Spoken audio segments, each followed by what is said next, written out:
변호사님, 채무자가 독한 마음 먹고 재산 빼돌리면 어떻게 되나요? 부동산이나 계좌가 가압류되면 곤란하잖아요. 자, 재산을 빼돌린다는 말은 내가 가지고 있는 아파트나 부동산이나 보증금, 계좌에 들어있는 현금 같은 것들을 배우자나 부모, 형제, 친구한테 잠깐 이전을 해놓고 채권자는 채무자 재산에만 집행을 할 수 있으니까 명의를 바꾸어 놓으면 집행이 안 되겠지. 이런 생각을 하고 질문을 주시는 거죠.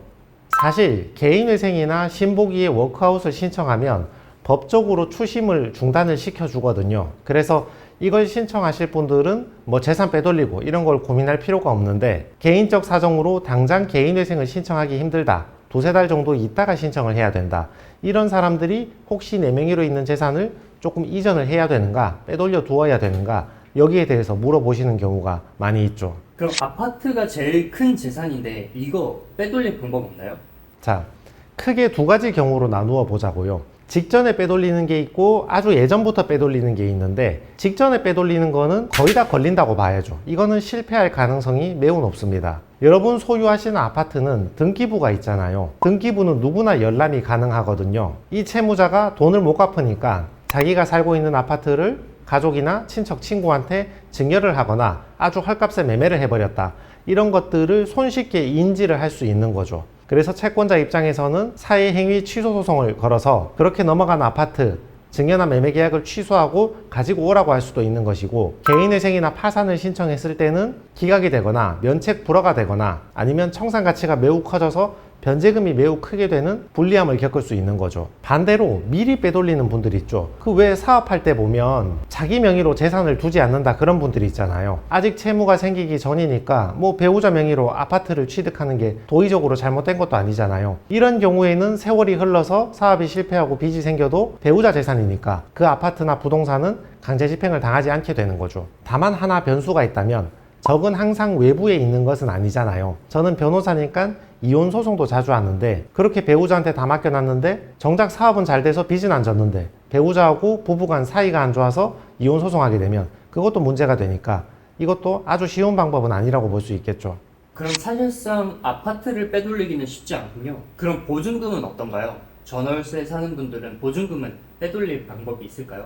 자, 이 질문을 다시 한번 정리해 보면, 내가 지금 채무에 문제가 생기니까 내가 전월세 계약해서 살고 있는 집을 배우자나 부모, 형제로 계약서를 바꿀 수 있느냐, 집주인 동의 받아가지고, 또는 계약을 집주인 양해를 얻어서 중도 합의 해제해가지고 보증금을 일부 돌려받아가지고 친척이나 배우자한테 줘도 되느냐, 이런 취지의 질문을 하신 거겠죠. 이거는 보증금이 작은 경우하고 큰 경우를 구분해서, 작은 경우에는 이렇게 안 하는 게 낫습니다. 하는 게 오히려 손해입니다. 왜냐하면 여러분, 그 소액 보증금은 압류 금지 대상이거든요. 내가 아무리 채무자라서 돈을 못 갚았어도 채무자의 모든 것을 다 압류해서 가져갈 수는 없어요. 복지국가니까 최소한 먹고 살 수 있게 아주 작은 재산은 남겨두어야 하거든요. 그게 보증금을 기준으로 서울에서는 5,500만 원, 수원에서는 4,800만 원 법으로 정해두었습니다. 그 이하의 보증금은 채권자가 압류를 할 수 없어요. 그러니까 예를 들어서 내가 서울에 5천만 원 정도 보증금이 있다. 가만히 있으면 회생을 안 해도 어차피 이 돈은 압류를 당하지 않아요. 회생을 해도 이 5천만 원은 압류 금지 재산이니까 청산 가치에 포함이 되지 않거든요. 그러니까 변제금이 낮게 나올 수 있는 거죠. 근데 괜히 이거를 배우자한테 이전을 한다거나 합의 해제해서 5천만 원 돌려받아서 배우자나 친척한테 이체를 해줘버리면 이거는 재산 은닉 행위가 되니까 이전한 행위가 사회행위 취소 소송으로 취소될 수도 있고, 또는 개인회생이나 파산해서 청산 가치에 반영되거나 환수금 처분이 되거나, 또는 기각, 면책 불허가, 이런 불리한 처분을 받을 수 있으니까 전혀 할 필요가 없는 행동들이죠. 보증금이 큰 경우에는 이 경우는 이전하면 금방 눈에 띄게 되겠죠. 왜냐하면 개인회생이나 파산을 하게 되면 이 사람이 이전에 살았던 주소지에 대한 전월세 계약서를 전부 제출을 해야 되거든요. 그러면 예전에 살던 집은 보증금이 2억이었는데 몇 번 이사했더니 보증금이 3천으로 줄어있다. 그러면 차액 1억 7천만 원 어디에 갔는지 법원에 설명을 해야 되거든요. 그러니까 보증금이 큰 경우에도 숨겼다가는 금방 들키게 됩니다. 사실상 보증금도 빼돌리기 쉽지 않군요. 그렇다면 은행에 입금된 현금은 빼돌릴 방법이 있을까요?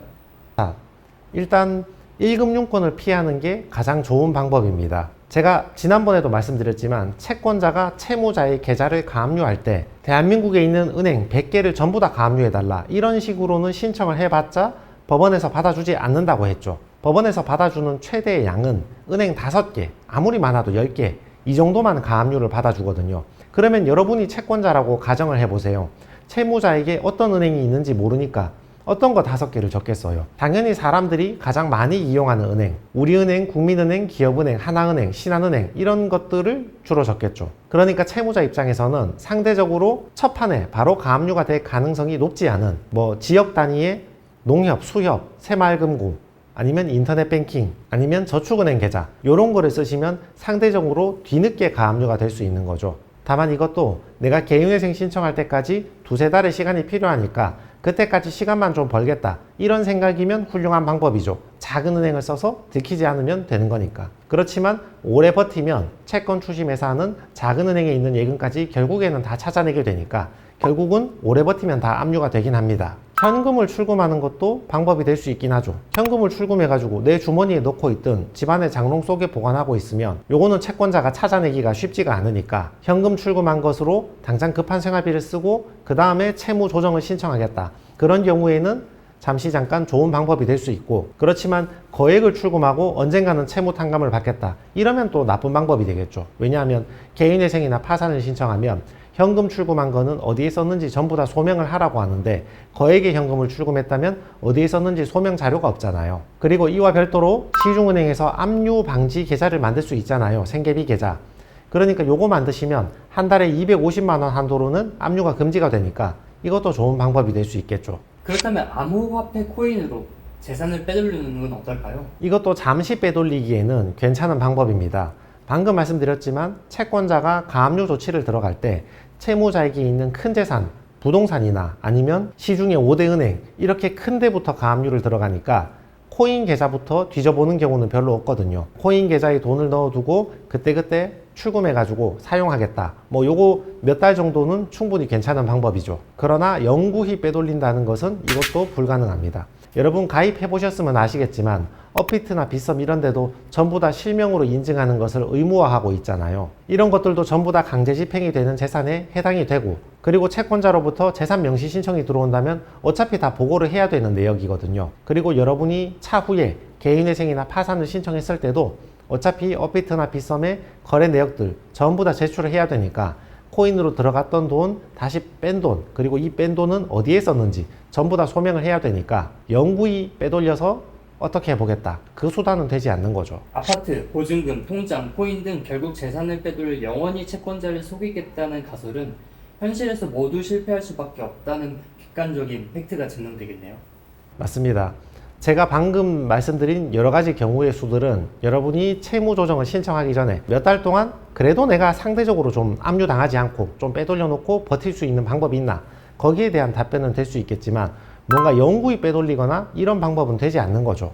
애초에 길거리 포장마차나 아니면 토사장처럼 원래 현금 수입이 있다 이런 사람이야 현금을 마늘밭에 묻어두고 산다 이러면 압류를 당하지 않겠지만, 현대인들 중에서 그런 사람이 몇 명이나 되겠습니까? 대부분 사업을 하든 월급을 받든 자기 계좌로 다 받게 되는 거지. 돈을 어떻게 숨겨볼까? 여기에 들어가는 에너지가 100이라고 가정하면 여러분이 개인회생이나 워크아웃 같은 채무 조정에 들어가는 에너지는 30도 안 됩니다. 쉬운 길이 버젓이 있는데 굳이 어려운 길로 돌아갈 필요는 없는 거죠. 그래서 각자에게 맞는 전문가를 찾아가서 채무 조정 상담을 받고 털어내고 깨끗하게 내 계좌를 쓰시는 게 그게 훨씬 더 속이 편하고 미래를 위해서 더 좋은 길이 아닌가 그렇게 생각을 합니다.